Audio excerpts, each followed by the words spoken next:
कई दिनों से बारिश लगातार हो रही थी, जैसे खुलने का नामो निशानी नहीं। लेकिन इसी बारिश के मौसम में भोला अपने घर सुबह सुबह ही चूल्हे पे धीमी आंच पर मटन पका रहा था। उसकी सुगंध उसके साथी पड़ोसियों के घर में गूंज रही थी। भोला जब भी मटन राइस बनाता, उसकी सुगंध पड़ोसियों के मन को ललचा देती। लेकिन भोला मन ही मन सोच रहा था कि शाम को क्या बनाऊं, क्योंकि सारा राशन खत्म होने को आया है। आज तो घर खाने के लिए कुछ नहीं है, मुझे कोई काम करना होगा। चलो, क्या पता कोई काम मिल जाए जिससे शाम के लिए मटन खरीद सकूं। वह बारी बारी से कई लोगों के घर जाकर काम के लिए पूछता, लेकिन उसे कोई काम नहीं मिलता।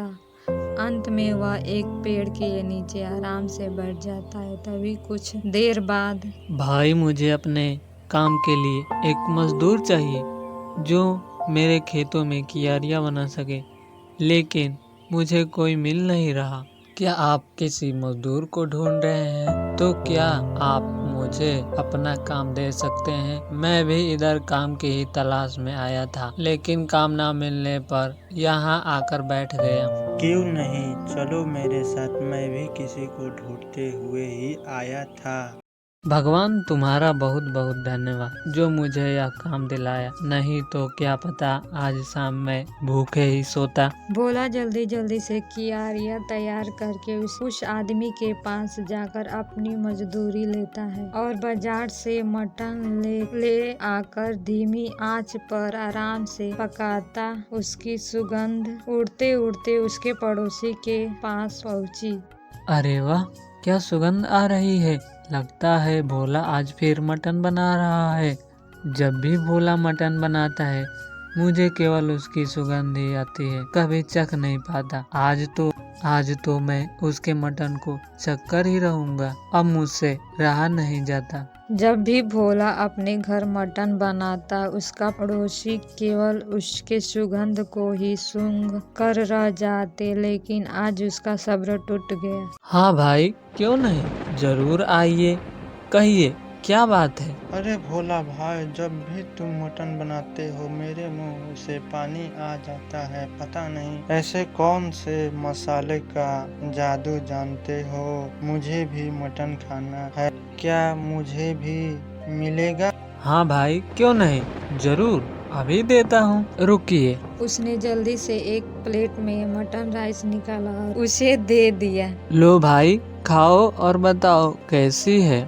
उसने जैसे ही पहला निवाला चखा, वाह भाई वाह, क्या स्वाद है। मैंने ऐसा मटन राइस कभी नहीं खाया। तुम्हारे हाथों कोई जवाब नहीं। मेरी मानो तो तुम्हें अपना ठेला लगाना चाहिए। क्या कह रहे हैं भाई, लोगों को मेरा मटन पसंद आएगा? अरे तुम ठेला लगाओ तो देख लोग कैसे पागल हो जाएंगे। तुम्हारे मटन का स्वाद लोगों को भी पसंद आए। ठीक है, मैं कल ठेला लगाऊंगा, लेकिन भाई बारिश का मौसम है, क्या पता लोग आए या ना। अरे भोला भाई, तुम बारिश का मजा नहीं जानते क्या? खाने का स्वाद तो बारिश में ही है।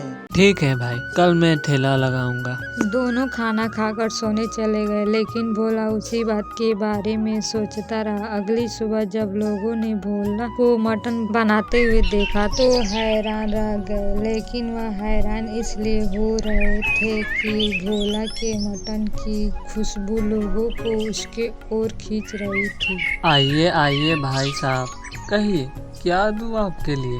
अरे, मटन राइस बेच रहे हो और कह रहे हो क्या दूं आपके लिए? मेरा मतलब, क्या आपको एक प्लेट गर्मा गर्म मटन दूं? हाँ, जरा एक प्लेट मटन दो।